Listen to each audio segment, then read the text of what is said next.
గురువులకి తండ్రిదండ్రులకి నమస్కరించుకుంటూ ఈరోజు మనం ఇందిరాగాంధీ ప్రధానమంత్రిగా ఉన్న కాలంలో ఒక ఇన్సిడెంట్ జరుగుతుంది. ఆమె డైరీలో రాసుకున్న సన్నివేశం గురించి ఈరోజు డిస్కస్ చేద్దాం.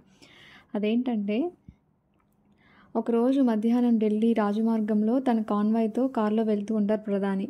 అంతలో కొంచెం దూరంగా బాగా ఎండగా ఉన్న సమయంలో ఆటబొమ్మలు అమ్ముకుంటున్నటువంటి 9 ఏళ్ల పాప పైన ఇందిరాగాంధీ దృష్టి పడుతుంది.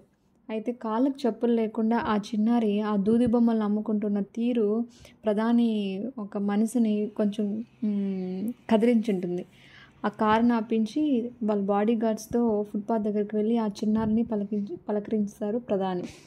అయితే అంతటి మనిషి పిలుస్తున్నా కూడా తనను ఆమెను కాదనుకొని ఆ పాప ఆన్సర్ ఇవ్వదు.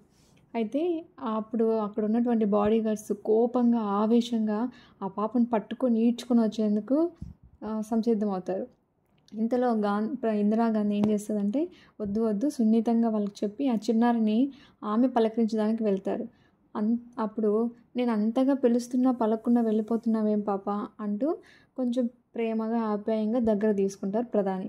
అయితే అప్పుడు ఆ పాప, అమ్మా మీరు పెద్దవారు కదా, నాతో పని ఏముంటుందని అనుకొని తన పాటకు తన బొమ్మలు సర్దుకొని సర్దుకుంటూ అట్లుంటుంది అనమాట.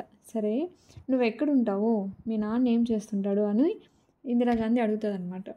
అప్పుడు ఆ పాప, అమ్మ నేను మురికివాడలో ఉంటాము, ఇక్కడ మా నాన్న కొంచెం హెల్త్ బాగాలేదు, ఇంట్లో అమ్మ అక్కాయిలు బొమ్మలు చేసిస్తే నేను ఇలా బజార్లో అమ్ముతూ ఉంటాను, దీంట్లో వచ్చిన ఆదాయమే మాకు జీవనాధారం అని చెప్తుంది అనమాట.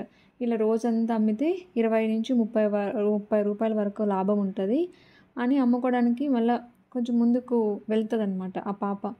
సో ఆ పాప ఫైనాన్షియల్ ఇన్సిడెంట్స్ అన్నీ విన్న తర్వాత ఇందిరాగాంధీ కొంచెం జాలి చూపిస్తూ తన వ్యాలెట్లో నుంచి ఒక 500 రూపీస్ తీసి ఆ పాప చేతిలో పెడతారనమాట.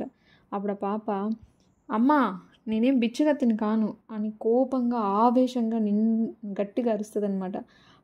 ఆ అరుపుకి ఇందిరాగాంధీ షాక్ అవుతుంది. ఒక్కసారిగా ఆలోచించడం మొదలు పెడుతుంది అనమాట. అరే అని అనిపిస్తుంది. వెంటనే సరే అమ్మా ఈ బొమ్మలన్నీ ఎందుకు అమ్ముతావు మరి అని అడుగుతారు. 100 రూపాయలమ్మా, కానీ ఈ బొమ్మలన్నీ మీరు ఏం చేసుకుంటారు, మీ ఇంట్లో ఎవరైనా చిన్నపిల్లలు ఉన్నారా, నా పైన ఏం సానుభూతి నేనేం చూపించద్దు, నా మీద దయ చూపించాల్సిన అవసరం లేదులే అమ్మా అంటూ ఆ పాప సైలెంట్గా ఉంటుంది అనమాట. వెంటనే ఆ పాప ఈజీగా డబ్బులు తీసుకోదని అర్థమైంది ఇందిరాగాంధీకి. సరే అమ్మ, మా ఇంట్లో చిన్నపిల్లలు లేకపోయినా సరే నీలాంటి చిన్నపిల్లలు నేను చాలామందిని కలుస్తూ ఉంటాను, వారికి ఆడుకోవడానికి ఈ బొమ్మలు బహుమతిగా ఇద్దాం అనుకుంటున్నాను, సరే ఇప్పటికైనా ఈ 100 రూపాయలు తీసుకొని నాకు బొమ్మలు అమ్ముతావా అని అడుగుతుంది అనమాట. ఆ పాప అడుగుతుంది ఇందిరాగాంధీ ఆ పాపని.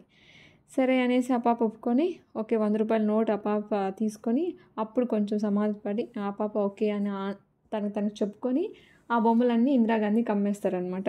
ఈ ఇన్సిడెంట్స్ ఇదంతా ఇందిరాగాంధీ తన డైరీలో రాసుకుంటుంది అనమాట.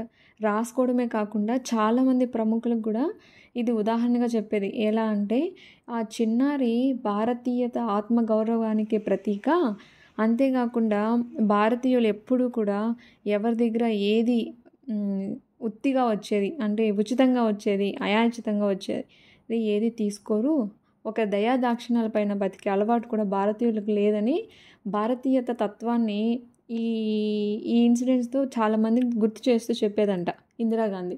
సో ఈ టాపిక్ మనం ఎందుకు డిస్కస్ చేసామంటే, ఎథిక్స్లో మనకి యూజ్ అవుతుందని నేను ఈ టాపిక్ తీసుకొని చెప్పడం జరిగింది. Thanks for watching. Thank you.